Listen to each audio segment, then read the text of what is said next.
This is a special edition of Needed Conversation. Special moments along with Fatheryah. I had to bring you to one of my serenity places I come to whenever I need to be alone, or I need some time just to reflect on life. I'm at a park in Jonesboro. Well, actually here in Georgia off Jonesboro Road. As you can see, it's a garden. Everyone in this community, they come together and they make sure that they come out here and keep the plants alive. All of them have found the way to make sure they can all add to the growth of the community. I love this. This is Needed Conversation. This is right inside the heart of Georgia, in the heart of Ellenwood, in the heart of Jonesboro, in the heart of Lake City. It's right here. Literally, everyone comes out here and tend to their mailbox, tend to the one, and they grow. They learn to have the green finger together. I think there's something important that we all have to make sure we remember, is how to grow. And once they take away growth on the physical form, you sometimes tend to forget about it on the spiritual form, and especially on the mental form. You don't even put the thoughts in your mind to be able to grow from the level you're at.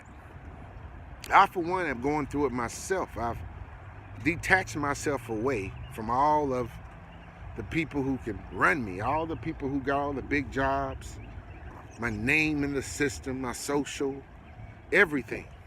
Because I want to grow, I want to create, I want to have something. I don't want everyone to have to always run me, always tell me what to do.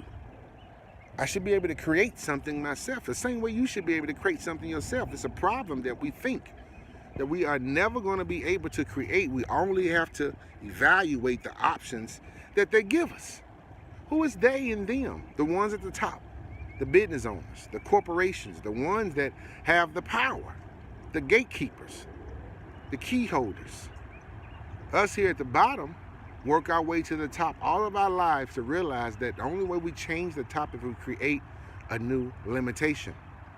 You cannot limit yourself on what you can do. When you go to these businesses and you go to these jobs and you learn and you work at them, that is the knowledge you take and go and start your own.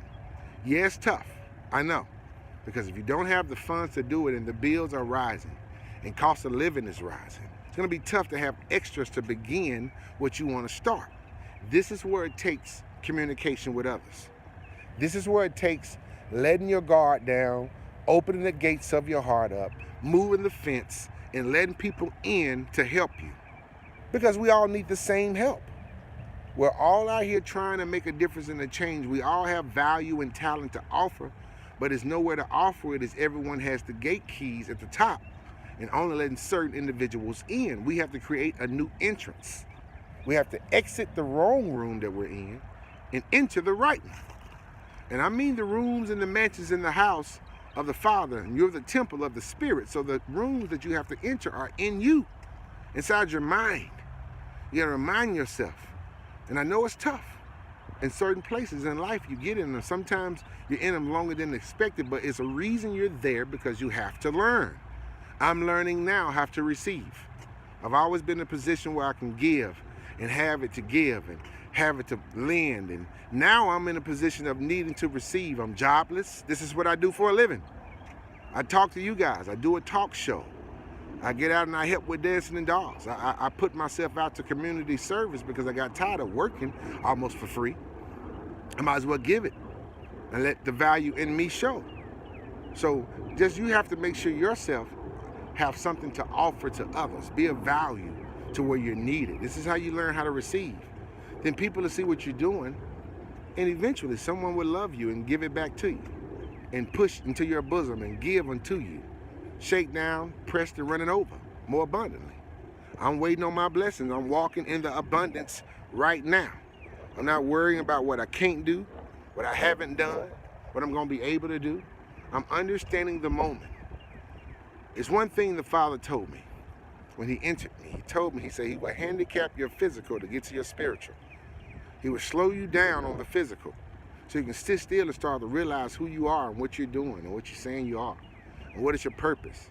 There's always strings attached to you that's trying to pull you and all other different just directions, telling you need to do this, trying to have you do this, suggesting this, and it'll pull you off the path of success that you're on, all because it looks a certain way, all because it seems you won't be able to do it. Remember, the Father lives in you. The Christ is in you. You are those spirits. All those spirits that everyone conjured, our ancestors, they've been living inside of us. You don't have to conjure nothing that's in you. You have to recognize who you are. You have to restudy, learn about them. I have no problem learning positive and negative, good and bad. The Father is all knowing. You should know all of these things so you can be ready for war. The top ones in this world are using it against us and having us not even being able to trust each other, holding on to something that has no value. Holding on to something that has nothing to do with you succeeding in life. You have to succeed inside of you first. And it's a task when everything you have around you is pushed in you to bring toxins in you, to take away your thought process. Strip your ancestry from your memory. This is why the Father is there. He asks you to bring it to remembrance, what he said in the day and time, and take nothing with you. Because you have to walk in spirit. You have to create your outcome. And it's easy to say it, but it's tough, and I know, to continue every waking day, every waking moment, every waking second, to believe and know it. It takes a lot, I know, but it has to be done, my people. We got to do it. It's the only way we're going to get past what's happening. Literally. They have all got together. And that's the body of wrong. I'm looking at the body of wrong and the body of right. We can take it down to another level, the body of color, the body of understanding, understanding, overstanding. But if you're not in certain groups, you're not accepted in certain places. So you got to be able to open your mind up to remind yourself. We have to create. We can continue to talk about this for another 100 years, and a lot of us will be on the bottom talking about why we don't have nothing, and there's a lot of us on the bottom. I'm not understanding, with all of us down here, asking for the same thing on media websites, social medias, everywhere around. We're asking for the same thing. We're all wondering, how do we get to the top? We're all wondering how, and we just need to try to get above where we are. Let's create the middle.